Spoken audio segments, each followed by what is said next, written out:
नमस्कार, आप देख रहे हैं कालचक्र और मैं हूं श्रद्धा और मेरे साथ हैं प्रश्न कुंडली विशेषज्ञ पंडित सुरेश पांडे जी। पंडित जी, बहुत बहुत स्वागत है आपका। धन्यवाद। अपनी कुंडली पर जरूर करें गौर। किस लग्न की है आपकी जन्म कुंडली, क्योंकि लग्न बताएगा आपका आने वाला कल। देखिए कालचक्र। जी हाँ, आज से अपनी कुंडली पर जरूर करें गौर। किस लग्न की है आपकी जन्म कुंडली, कैसे आपका लग्न बताएगा कब मिलेगा आपको लाभ, कैसे आपका लग्न बताएगा कब बढ़ेगी आपकी परेशानियां, कैसे आपका लग्न बताएगा कि कब बदलेगी आपकी किस्मत। क्योंकि आज प्रश्न कुंडली विशेषज्ञ पंडित सुरेश पांडे जी आपको लग्न के अनुसार बताएंगे आपकी पर्सनालिटी और फ्यूचर। तो बने रहिए आज काल चक्र के साथ। अपनी चर्चा को शुरू करें उससे पहले जानते हैं आज का शुभ मुहूर्त। 6 दिसंबर 2021 दिन सोमवार। आज मार्गशीर्ष शुक्ल पक्ष की तृतीया तिथि मध्यरात्रि 2:31 तक है।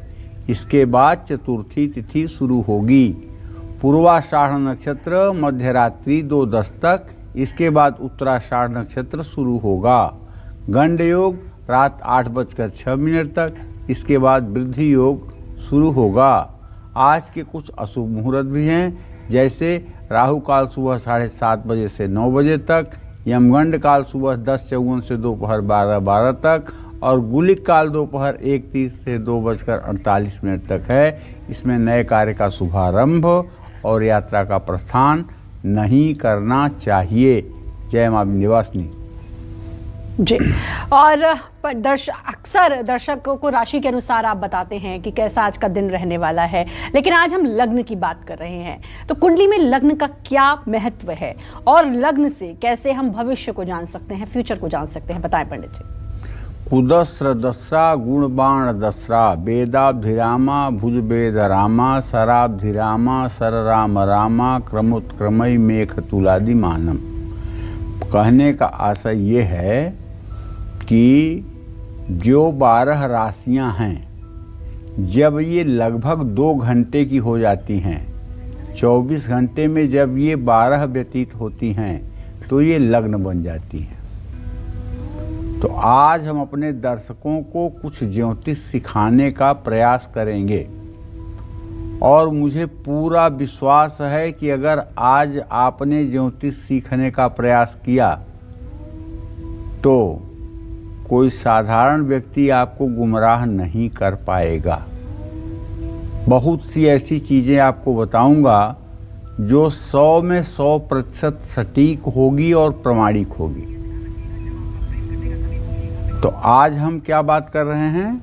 लग्न की। लग्न किसे कहते हैं? जितने बजे जब आप पैदा होते हैं उस समय 2 घंटे के अंतर्गत वाली जो लग्न होती है उसको कहते हैं लग्न। और सूर्योदय के समय सूर्य जिस राशि में रहता है वो लग्न होती है। दोपहर के समय सूर्य 10वें भाव में होता है, वो लग्न होती है। शाम के समय सूर्य 7वें भाव में होता है, वो लग्न होती है। और मध्य रात्रि में 12 बजे रात सूर्य 10वें भाव में होता है, तब वो लग्न होती है। तो किसी की कुंडली का लग्न बहुत महत्वपूर्ण होता है। जन्म लग्न से व्यक्ति के बारे में सही सटीक कंक्रीट जानकारी पाई जा सकती है।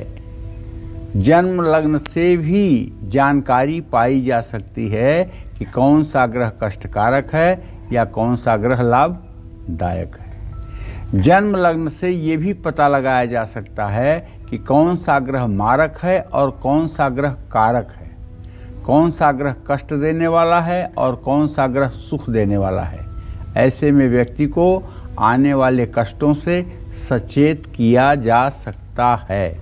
आज का कार्यक्रम बहुत इम्पॉर्टेंट है, बहुत ही एकाग्रता के साथ देखने की ज़रूरत है और हो सके तो लिखते भी जाइएगा, क्योंकि आज का कार्यक्रम अगर इतना आसान होता कि एक दिन में सब समझ में आ जाता तो पंडिताई पूरे ज्योतिष का कोर्स 2 दिन में ख़त्म हो जाता। तो आज का कोर्स थोड़ा सा कठिन जरूर है, लेकिन मनोरंजक है, ज्ञानवर्धक है और सचमुच में अपने आप में काफ़ी ये प्रतिष्ठित विषय है। बिल्कुल। और लग्न और राशि की अगर हम बात करें पंडित जी, तो लोग कंफ्यूज भी हो जाते हैं कि लग्न और राशि दोनों अलग अलग चीजें हैं। ये आज जरूर समझेंगे और सभी बहुत उत्सुक भी होंगे, मैं भी बहुत उत्सुक हूं कि जानूंगी समझूंगी आपसे लग्न के हिसाब से कैसे हमारा जीवन चलेगा, और राशियों का तो आप बताते ही हैं। तो आज पंडित जी आपको लग्न के अनुसार बेहद सटीक और सही जानकारी बता रहे हैं। अपनी इसी चर्चा को आगे बढ़ाते हैं और सबसे पहले बात करेंगे मेष लग्न की। जिन लोगों का मेष लग्न है उन पर कौन से ग्रहों की शुभ या फिर अशुभ दृष्टि होती है, साथ ही तरक्की और सफलता पाने के लिए मेष लग्न के लोगों को कौन से उपाय जरूर करने चाहिए, आइए जानते हैं। देखिए, मेष लग्न में जो लोग पैदा होते हैं उनके जन्म कुंडली में जन्म चक्र में सबसे ऊपर 1 नंबर लिखा होता है, जहां ल या ASC अंग्रेजी में अगर लिखा होगा तो ये SC लिखा होगा, और हिंदी में लिखा होगा तो ल लिखा होगा या लग्न लिखी होगी। और नंबर कितना होगा? 1। मेष लग्न कितना नंबर है? 1 नंबर। ध्यान रखिएगा, जहाँ भी नंबर 1 होगा वहाँ मेष का संकेत होगा। तो मेष लग्न में पैदा हुए व्यक्ति के लिए शनि, बुध, शुक्र ये 3 ग्रह पाप फल देने वाले हैं। सूर्य, बृहस्पति शुभ फल देने वाले हैं। शुक्र मार्केश होने पर प्रबल मार्केश होता है। देखिए, शुक्र इनकी कुंडली में द्वितीय और सप्तम भाव का स्वामी होता है। महर्षि पाराशर कहते हैं, जाया कुटुंबकाधीशौ मारकौ परिकीर्तितौ। द्वितीय जाया मतलब पत्नी, कुटुंब मतलब परिवार। कुटुंब माने परिवार भाव और पत्नी भाव, दोनों भावों का स्वामी जो है प्रबल मार्केश होता है। तो मेष लग्न वालों का कुटुंब भाव का स्वामी वृषभ राशि है और जाया भाव तुला राशि है। दोनों के स्वामी शुक्र हैं, इसलिए शुक्र प्रबल मार्केश होता है मेष राशि के जातकों के। शुक्र की महादशा में मृत्यु तुल्य कष्ट, गंभीर बीमारियां और शरीर को नुकसान पहुंचता है।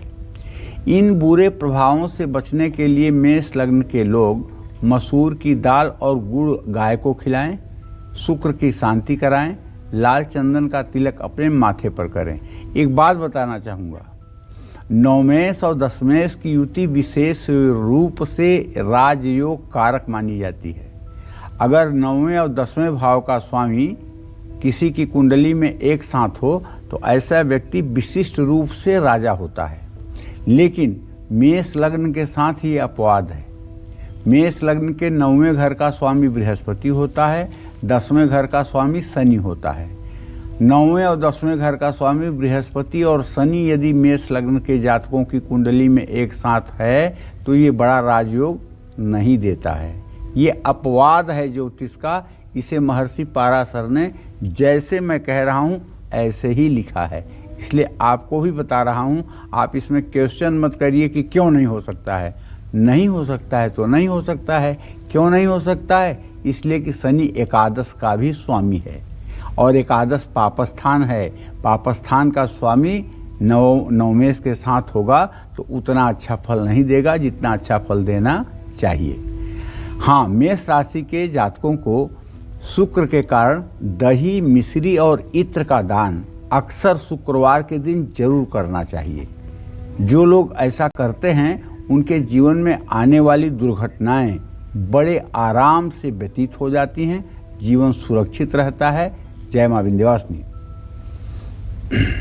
तो बात मेष राशि की हो गई और मेष लग्न की, माफ कीजिएगा, और मेष लग्न के जातकों को पता भी चला होगा कि उनके लिए कौन से जो ग्रह हैं वो शुभ फल देते हैं और कौन से अशुभ, दान का भी पता चला। बारी है वृषभ लग्न की। वृषभ लग्न में जन्मे लोगों पर कौन से ग्रहों का अच्छा या फिर बुरा प्रभाव रहता है, आइए जानते हैं।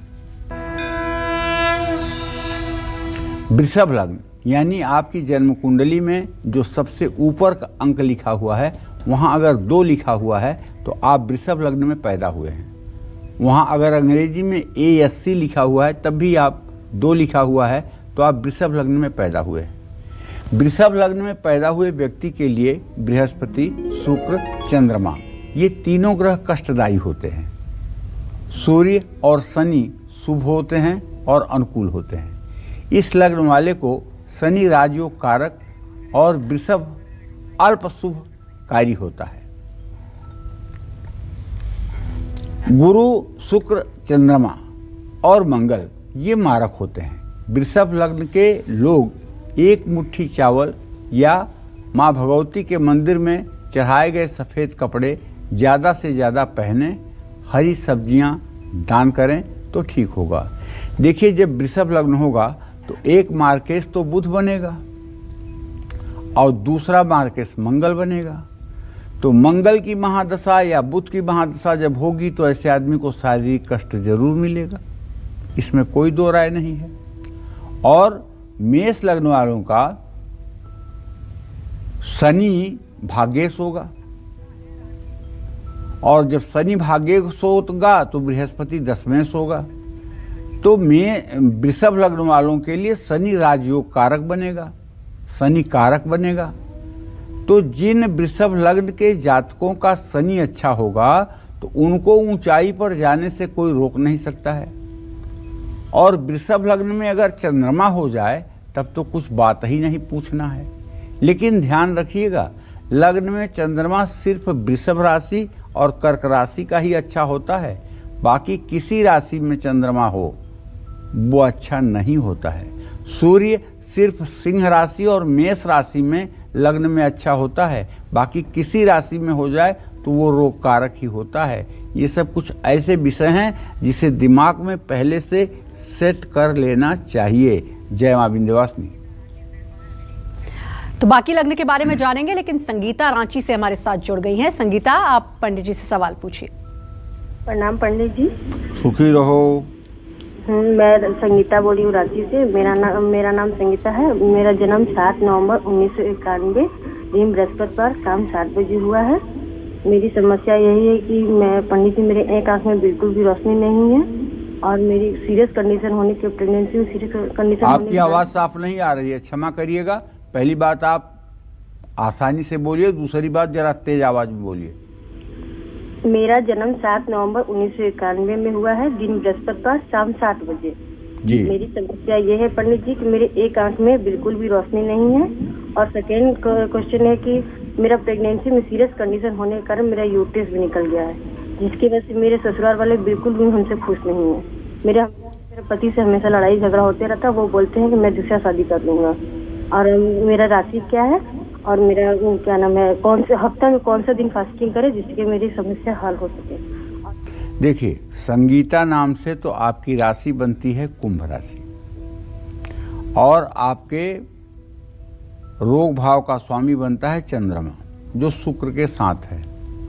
शनि का 12वें भाव में होना नेत्र विकार देता है, आंखों का रोग तो आपको है, और ये अब ठीक होने वाला भी नहीं है। अब ये जैसे भी है वैसे ही ये चलेगा। लेकिन जहाँ तक आपने संतान प्राप्ति के बारे में पूछा है, तो आपको बताऊं कि आपके पंचम भाव का स्वामी बुध बृहस्पति के साथ शीघ्र ही इत्तिसाल करेगा। ज़्यादा से ज़्यादा सन 2022 में आपकी गोंद हरी भरी हो जाएगी, इसमें कोई दो राय नहीं है। इसके लिए बहुत दुखी होने की ज़रूरत नहीं है। संतान गोपाल मंत्र ओम क्लीम देवकी सुत गोविंद वासुदेव जगतपते देहि में तनयम कृष्ण त्वामहम शरणम गतः, इस मंत्र का 10 माला जप आपको 125 दिन कर लेना चाहिए। इस मंत्र के जप के प्रभाव से आपको दिव्य तेजस्वी संतान की प्राप्ति होगी और आपका घर में अपमान बंद हो जाएगा, सम्मान की स्थिति आपकी बनेगी। और आपको चाहिए कि घर में आपको सम्मान सदैव मिलता रहे। इसके लिए आप श्री सूक्तम और कनक धारा स्त्रोत का सुबह शाम पाठ करें। महालक्ष्मी के ये दोनों पाठ करने वाली महिलाओं के सम्मान पर कभी प्रश्न चिन्ह नहीं लगता है। यह बात ध्यान देने योग्य है। जय मां विंध्यवासिनी। और अब बात मिथुन लग्न की करेंगे। मिथुन लग्न में जन्मे लोगों पर कौन सा ग्रह अपना बुरा प्रभाव डालता है और कौन सा ग्रह इनके लिए वरदान साबित होता है, आइए जानते हैं। मिथुन लग्न माने 3 नंबर। मिथुन लग्न में जब कोई आदमी पैदा होगा तो जानते हैं उसका चेहरा कैसा होगा। उसका चेहरा होगा पान के पत्ते की तरह। लड़का हो या लड़की, नाक के ऊपर का भाग थोड़ा चौड़ा होगा, नीचे का भाग बिल्कुल पटाक जल्दी से आके पतला हो जाएगा। मतलब आकार कैसा होगा चेहरे का? पान के पत्ते की तरह। और नाक कैसी होगी? तोते की तरह। जैसे तोते की नाक होती है वैसे नाक होगी। ये मिथुन लग्न वालों का पहला लक्षण है। मंगल, बृहस्पति, सूर्य इनके लिए खराब ग्रह है। एकमात्र शुक्र एक ऐसा ग्रह है मिथुन राशि के जातकों के लिए जो योग कारक होता है। ऐसा मैं इसलिए कह रहा हूं कि वो पंचम भाव का स्वामी होता है। ठीक है। गुरु से संयुक्त होने पर मेष लग्न के समान ही ये फल देता है। इस लग्न वाले का चंद्रमा मारक होता है। लेकिन ध्यान दीजिएगा कि चंद्रमा और सूर्य कभी मारक नहीं होते। ये भी महर्षि पाराशर ने लिखा है कि चंद्रमा और शुक्र मार्केश होते हुए भी कभी किसी को मृत्यु नहीं देते हैं। ये मेरी गारंटी है। चंद्रमा और सूर्य की महादशा चल रही हो और ये मार्केश हो तो किसी की मृत्यु हो जाए, दिस इज इम्पॉसिबल, ये असंभव है। इसलिए चंद्रमा आपका मार्केश है तो डरने की बात नहीं है। लेकिन दूसरा मार्केश आपका जो है वो बृहस्पति है, जो अपनी महादशा में बुरे परिणाम दे सकता है। तो मिथुन लग्न के लोगों को चावल, दूध, मिश्री और शिव मंदिर में जाकर के दान करना चाहिए। जूता, छाता किसी जरूरतमंद को दान करना चाहिए। और हो सके तो बजने वाला शंख किसी मंदिर के पुजारी को सोमवार के दिन दान देने से भाग्योदय होता है। हाँ, मिथुन लग्न के जातक अगर अच्छे वर्ण का नीलम धारण करें तो इससे भी इनका भाग्योदय होता है। जय मां विंध्यवासिनी। और बारी है कर्क लग्न की। कर्क लग्न में जन्मे लोगों को किस ग्रह की वजह से खुशियां मिलती हैं, साथ ही कौन सा ग्रह इनके लिए होता है अशुभ, आइए जानते हैं। देखिए, कर्क लग्न के जातकों को बताना चाहूंगा कि जहां 4 नंबर ऊपर में लिखा हुआ है तो 4 माने कर्क लग्न, वहां लग्न लिखा होगा या ASC लिखा होगा जो सबसे ऊपर होगा। तो ऐसे व्यक्ति के लिए शुक्र और बुध ये बुरे परिणाम देने वाले ग्रह हैं। चंद्रमा, मंगल, बृहस्पति ये अनुकूल फल देने वाले हैं। इसमें मंगल पूर्ण योग कारक है। शनि इस लग्न वाले के लिए मारक होता है क्योंकि वो सप्तम भाव का स्वामी होता है। वैसे मार्केश तो सूर्य भी होता है क्योंकि वो द्वितीय भाव का स्वामी है, लेकिन सूर्य चंद्रमा मारक नहीं होते, इसलिए उसकी चर्चा नहीं हो रही है। तो कर्क लग्न के लोग, जो लोग कर्क लग्न में पैदा हुए हैं, ऐसे लोगों के लिए बताना चाहूँगा कि बृहस्पति और शनि की युति सचमुच में राजयोग कारक होती है। कर्क लग्न के लोग सोमवार को 1 कटोरी शक्कर भगवान शिव के मंदिर में चढ़ाएं और दूध से भगवान शिव का रुद्राष्टाध्यायी का पाठ करते हुए अभिषेक करें। शिव मंदिर के पुजारी को अन्न और वस्त्र दान करें तो आजीवन भाग्योदय बना रहता है। जय मां विंध्यवासिनी। कैसे आपका लग्न आपके अच्छे और बुरे वक्त को बता सकता है, कैसे आपका लग्न आपकी किस्मत की लकीरों को बदल सकता है, यही आज कालचक्र में पंडित सुरेश पांडे जी आपको बता रहे हैं। अब अपनी इसी खास चर्चा को आगे बढ़ाते हुए बात करेंगे सिंह लग्न की। सिंह लग्न में जन्मे लोगों पर कौन से ग्रहों का अच्छा या बुरा प्रभाव रहता है, आइए जानते हैं। देखिए, सिंह लग्न के बारे में मैं चर्चा करूं उसके पहले एक बात बताना जरूरी है। आप ये जान लीजिए कि लग्न से ये डिसाइड किया जा सकता है कि व्यक्ति का रंग कैसा होगा। गोरा होगा, गेहुआ होगा, सांवला होगा, काला होगा, कौन सा रंग होगा ये लग्न से ही पता लग सकता है। लग्न पर पड़ने वाले ग्रहों की दृष्टि से पता लग सकता है। शरीर की लंबाई कितना होगी, लंबा होगा, मध्यम कद का होगा, ठिगना होगा, नाटा होगा, ये लग्न से ही पता चलता है। और लग्न से शरीर में होने वाले रोग भी पता चलते हैं। लग्न से मुखाकृति का ज्ञान होता है। तो लग्न आधे से ज्यादा चीज लग्न बोल देती है। लग्न पर शुभ ग्रहों की दृष्टि व्यक्ति को निरोग बनाता है, पापक ग्रहों की दृष्टि व्यक्ति को रोगी बनाता है। तो लग्न का बहुत अहम रोल होता है ज्योतिष शास्त्र में। और लग्न के अनुसार लोगों के चेहरे की बनावट होती है, लग्न के अनुसार लोगों का हाव भाव होता है। तो अब हम बात कर रहे हैं सिंह लग्न की, जिसका स्वामी सूर्य होता है। सिंह लग्न में पैदा हुए व्यक्ति के लिए बुध, शुक्र और शनि, ये तीनों ग्रह पाप फल देने वाले होते हैं। इसलिए कभी सिंह लग्न में पैदा हुए लोगों को नीलम पन्ना भूल करके भी नहीं धारण करना चाहिए। मंगल, बृहस्पति और सूर्य इनके लिए शुभ होते हैं। शनि सप्तमें 7वें घर का मालिक होने के कारण प्रबल मार्केश होता है। मार्केश मतलब मृत्यु तुल्य कष्ट देने वाले ग्रह को मार्केश कहते हैं। चंद्रमा इनके 12वें भाव का स्वामी होता है, लेकिन फिर भी ये दाम्पत्य जीवन में शुभ फल देता है। सिंह लग्न के लोग रविवार को एक मुट्ठी ज्वार राम मंदिर में उसके सामने जहाँ चिड़िया रहती हों वहाँ चढ़ाएं।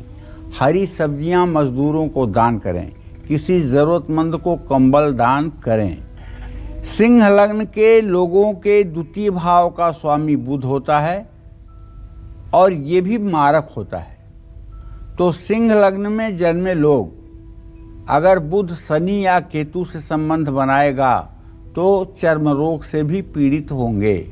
तो इसलिए सिंह लग्न के लोगों को चाहिए कि नित्य प्रातः काल स्नान करके गायत्री मंत्र का 108 बार जप जरूर करें और चर्म रोग होने पर दवाई के तरफ ज़्यादा ध्यान न दे करके गायत्री मंत्र से 108 आहुति गाय के घी से हवन करने की कोशिश करें।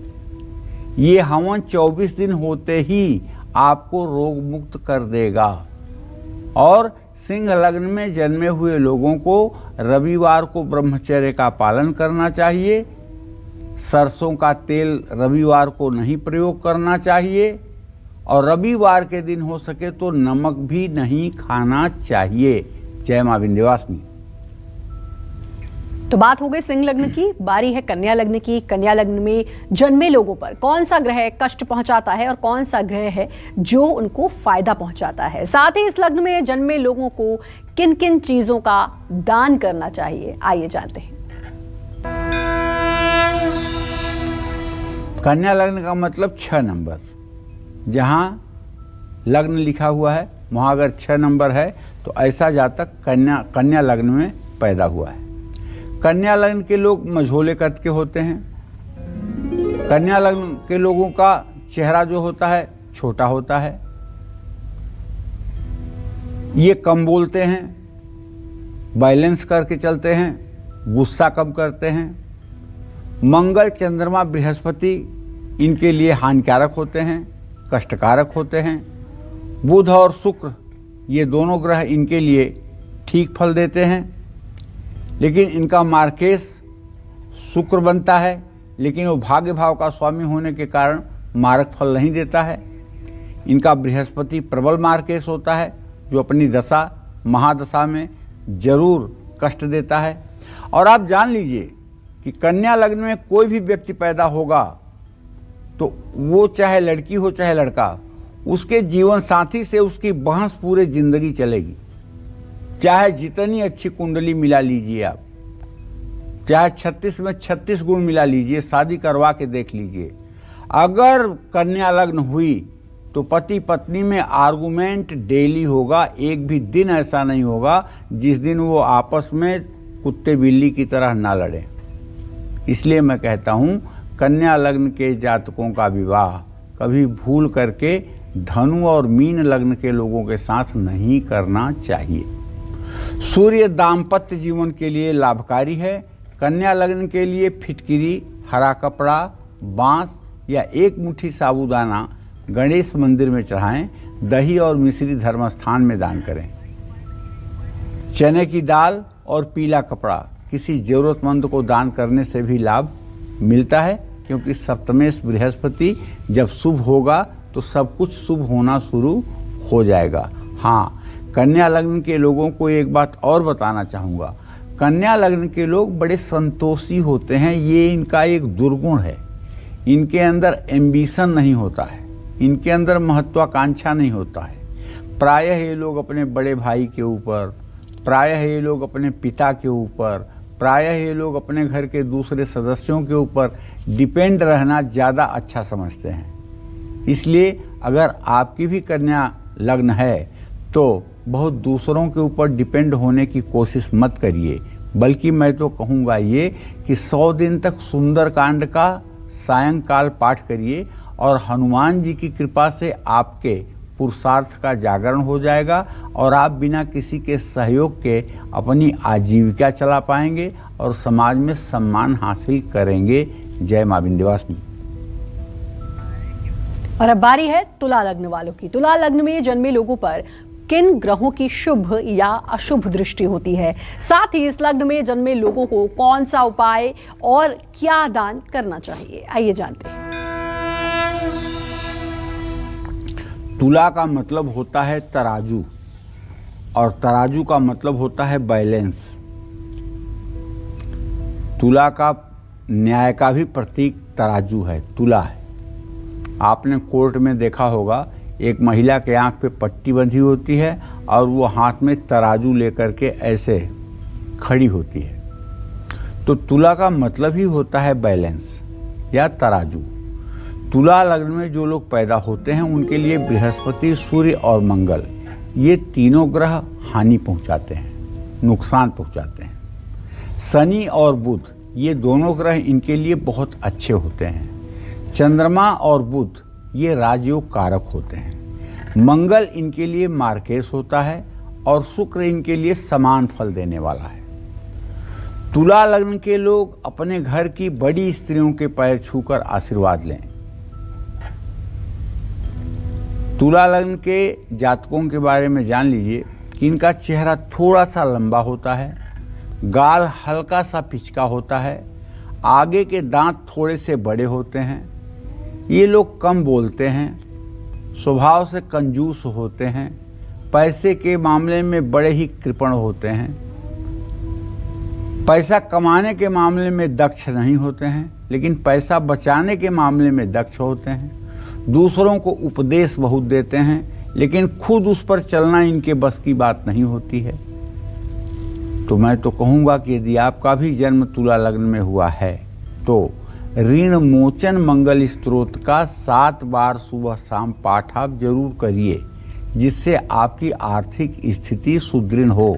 दूसरी बात, आपके द्वितीय भाव का स्वामी मंगल मारक है, इसलिए गेहूं का आटा और गुड़ किसी धर्म स्थान में दान करिए तो इससे भी आपको लाभ मिलेगा। जय मां विंध्यवासिनी। बारी है वृश्चिक लग्न की। वृश्चिक लग्न में जन्मे लोगों को किन ग्रहों की वजह से फायदा मिलता है और कौन से ग्रह इनकी मुश्किलें बढ़ाते हैं, साथ ही इस लग्न में जन्मे लोगों को कौन से उपाय और दान जरूर करने चाहिए, आइए जानते हैं। देखिए, वृश्चिक लग्न में पैदा हुए व्यक्ति के लिए जीवन आसान नहीं होता है।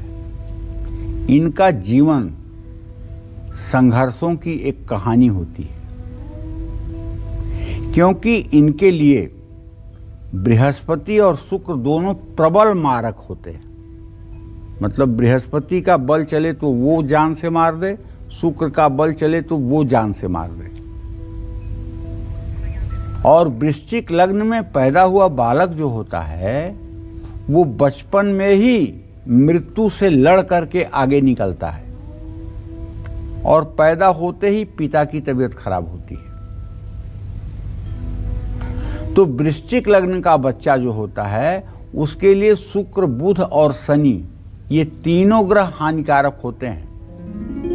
लेकिन अगर शनि देव की स्थिति द्वितीय भाव में हो जाए तो शनि ऐसा हो जाता है कि ये वृश्चिक राशि लग्न का लड़का जहाँ पैर रखेगा वहीं अपना उसका मकान हो जाएगा, जहाँ हाथ रखेगा वही उसकी गाड़ी हो जाएगी।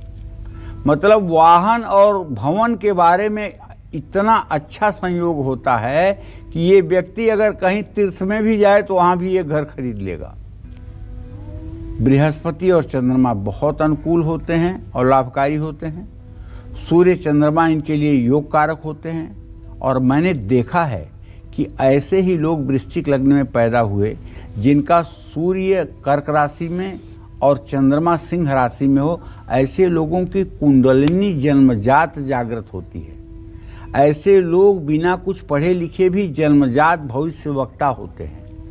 ऐसे लोगों की वाणी 100% सत्य होती है।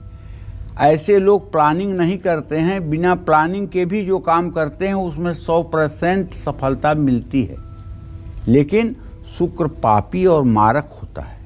वृश्चिक लग्न के लोग मसूर की दाल और गुड़ ये गाय को खिलाएं, चने की दाल और गुड़ का दान धर्मस्थान में करें, हरी सब्जियां ज़रूरतमंद लोगों में बांटें, इससे भी लाभ मिलेगा। वृश्चिक लग्न के लोगों को शक्ति की उपासना करनी चाहिए। शक्ति की उपासना का तात्पर्य है कि ऐसे लोगों को काली, तारा, त्रिपुर सुंदरी, छिन्नमस्ता, भैरवी, धूमावती, बंगलामुखी इन देवियों में से किसी देवी की पंचम भाव पर यदि शुभग्रह की दृष्टि हो तो श्रीकुल की देवियों का, और यदि पापग्रह की दृष्टि हो तो काली कुल की देवियों की उपासना करनी चाहिए। ऐसे लोगों को शक्ति की उपासना करने से यश और कीर्ति दोनों मिलती है और जीवन में सफलता भी प्राप्त होती है। जय मां विंध्यवासिनी। और अब बात धनु लग्न वालों की। जी हाँ, धनु लग्न में जन्मे लोगों पर कौन सा ग्रह अपना बुरा प्रभाव डालता है और कौन सा ग्रह इनके लिए वरदान साबित होता है, आइए जानते हैं।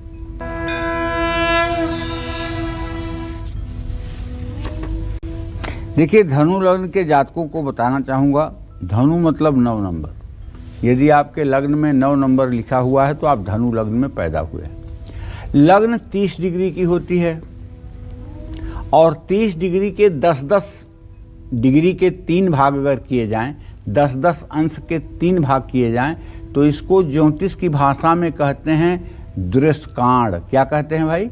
दृष्कांड। ठीक है, तो अगर 0 से लेकर 10 डिग्री तक कोई पैदा हुआ है तो प्रथम दृष्कांड, 10 डिग्री से 20 डिग्री तक कोई पैदा हुआ है तो द्वितीय दृष्कांड, 20 डिग्री से ऊपर 30 डिग्री तक हुआ है तो तृतीय दृष्कांड। ये दृष्कांड मैं क्यों बता रहा हूं? अगर कोई व्यक्ति 0 से 10 डिग्री तक पैदा हुआ है तो उसके गर्दन के ऊपर लग्न से आप सब कुछ बता सकते हैं। तिल कहाँ है, मस्सा कहाँ है, कटे का निशान कहाँ है, साफ सुथरा कैसा है, कैसा नहीं है। अगर 10 से 20 डिग्री तक है तो गर्दन से लेकर के कमर तक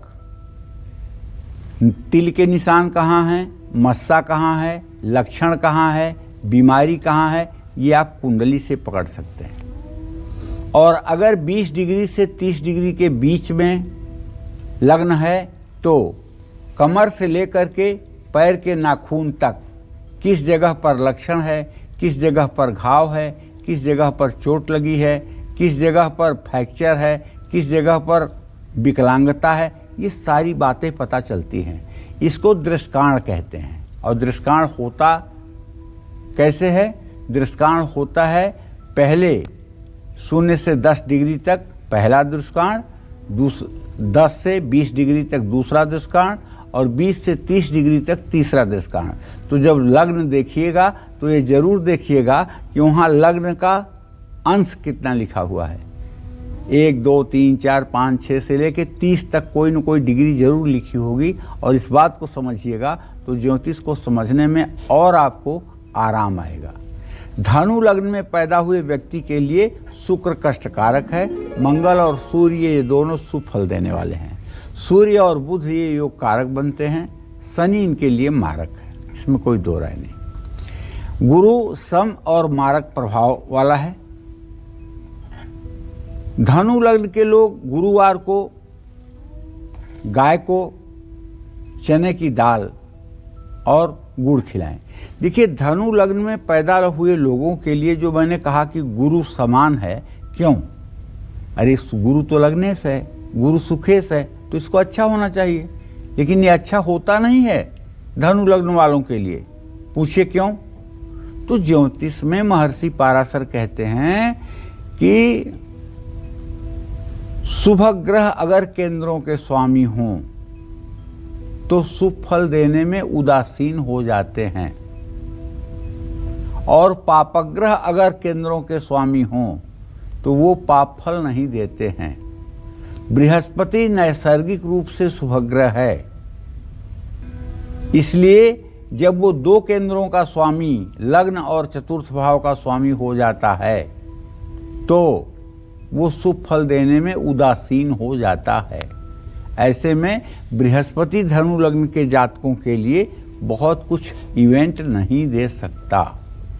हाँ, गुरुवार को गाय को चने की दाल और गुड़ खिलाना चाहिए। जूता छाता शनि मंदिर में दान करना चाहिए। पीपल के नीचे शनिवार को सरसों के तेल का दिया जलाना चाहिए। ये सब उपाय करने पर काफी राहत मिलती है। जय मां विंध्यवासिनी।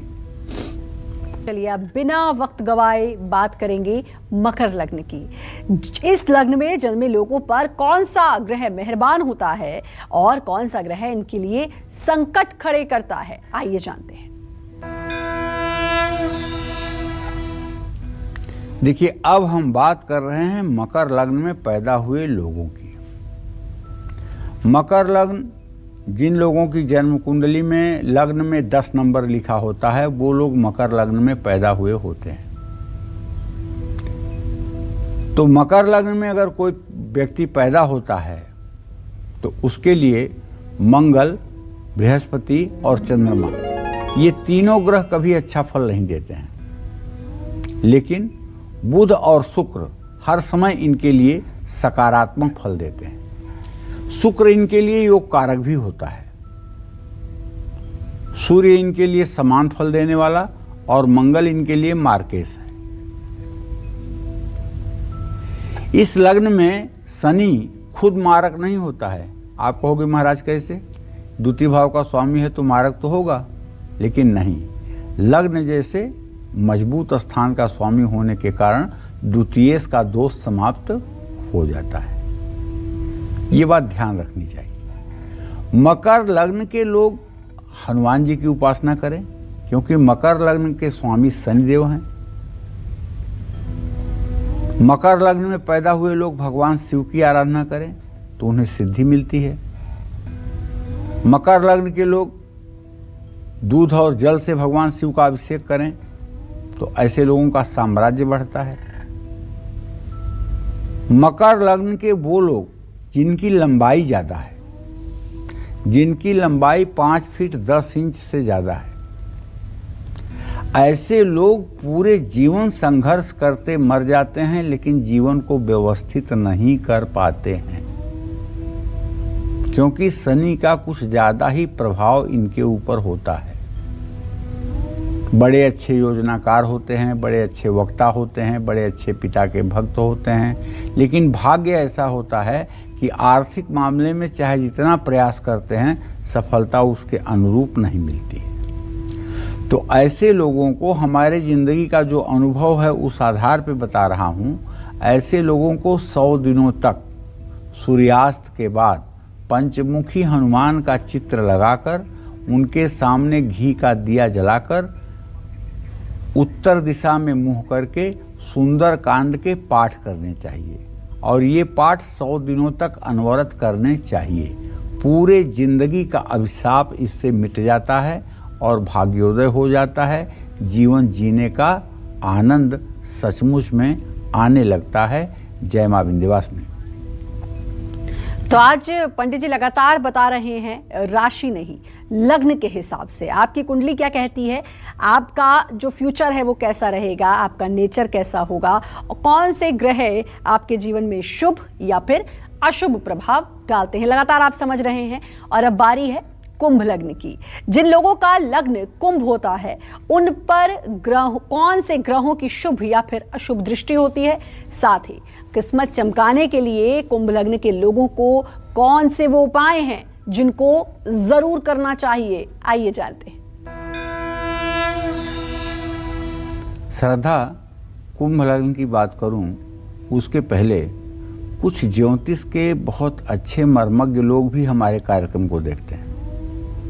ये ऐसा मुझे पता चला है और लोग मिलते हैं तो बताते भी हैं कि आपके कार्यक्रम को मैं बहुत ध्यान से देखता हूँ। तो कार्यक्रम का गुण दोष जो होता है उसको भी एनालिसिस करते हैं।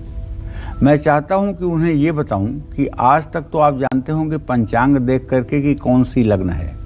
आज से आप ये जानना शुरू करिए कि मुँह ज़बानी आपको पता चल जाए कि समय कौन सा लग्न है।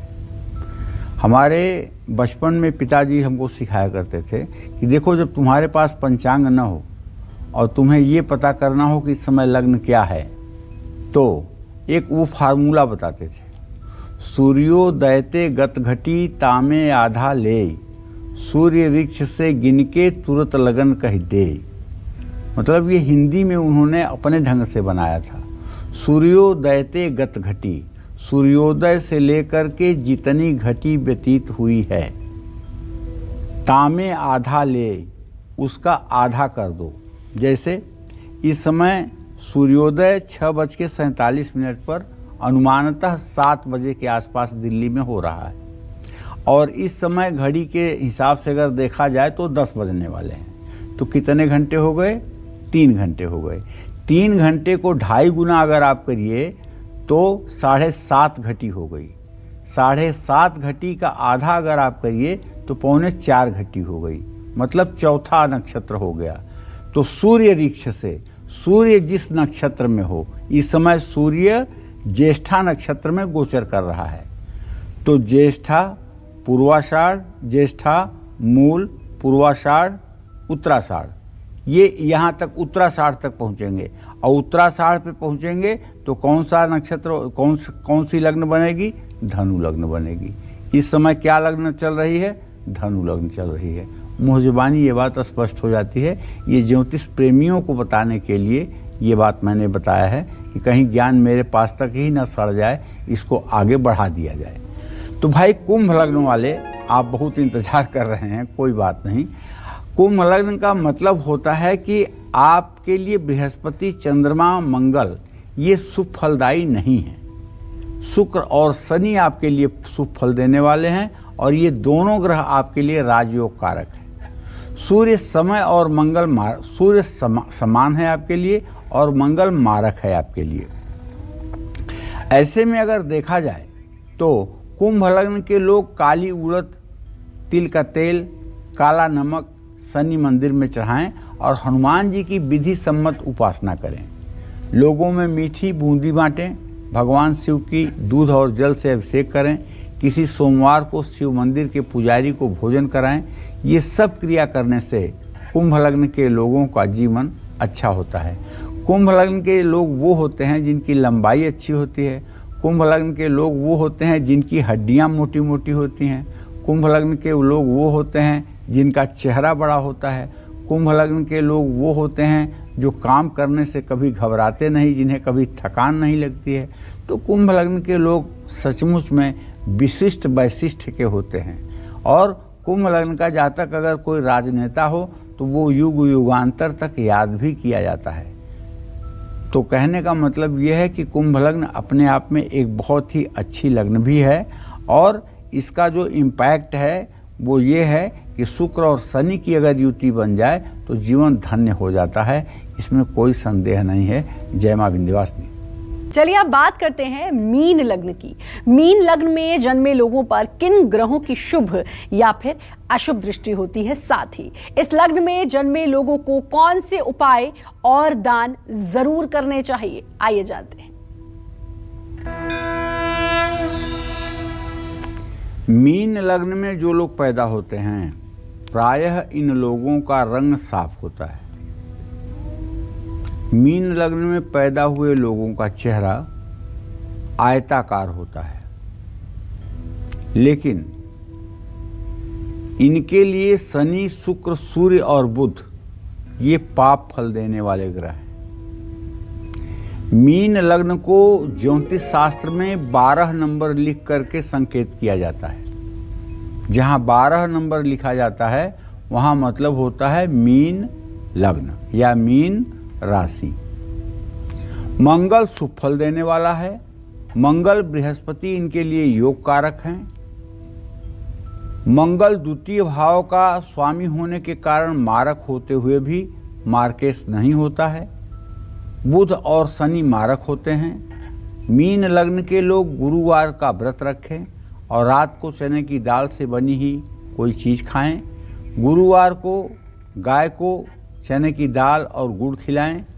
जूता छाता शनि मंदिर में दान करें और शनिवार को सरसों के तेल का दिया जलाएं।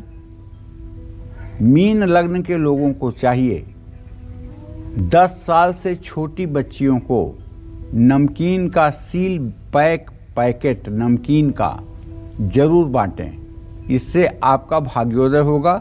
छोटी बच्चियों को नमकीन का पैकेट देने पर आपका भाग्योदय होगा।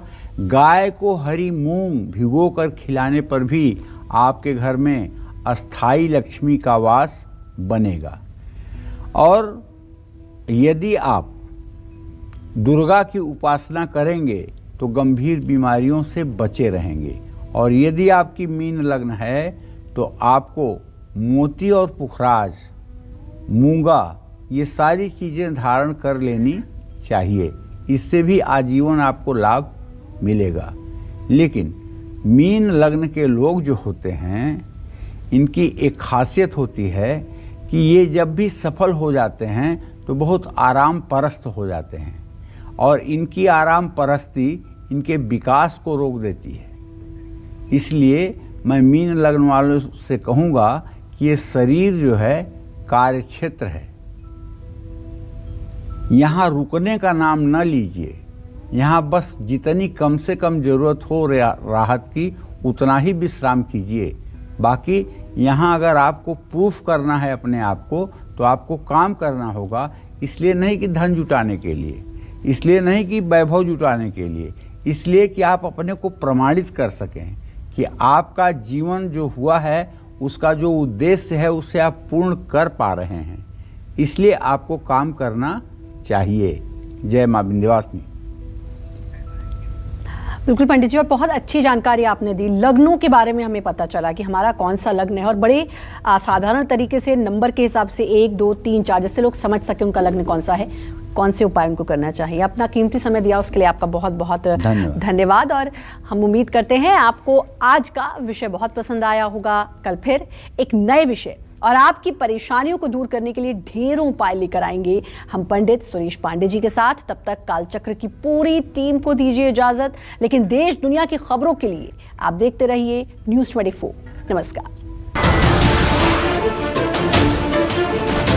नमस्कार, मैं हूं मानक गुप्ता। अगर आपको हमारा ये वीडियो पसंद आया हो तो इसे लाइक और शेयर जरूर करें। और हां, हमें सब्सक्राइब और फॉलो करना ना भूलें ताकि आप देश और दुनिया की कोई खबर मिस ना करें। तो जुड़े रहिए हमारे साथ और देखते रहिए न्यूज़ 24।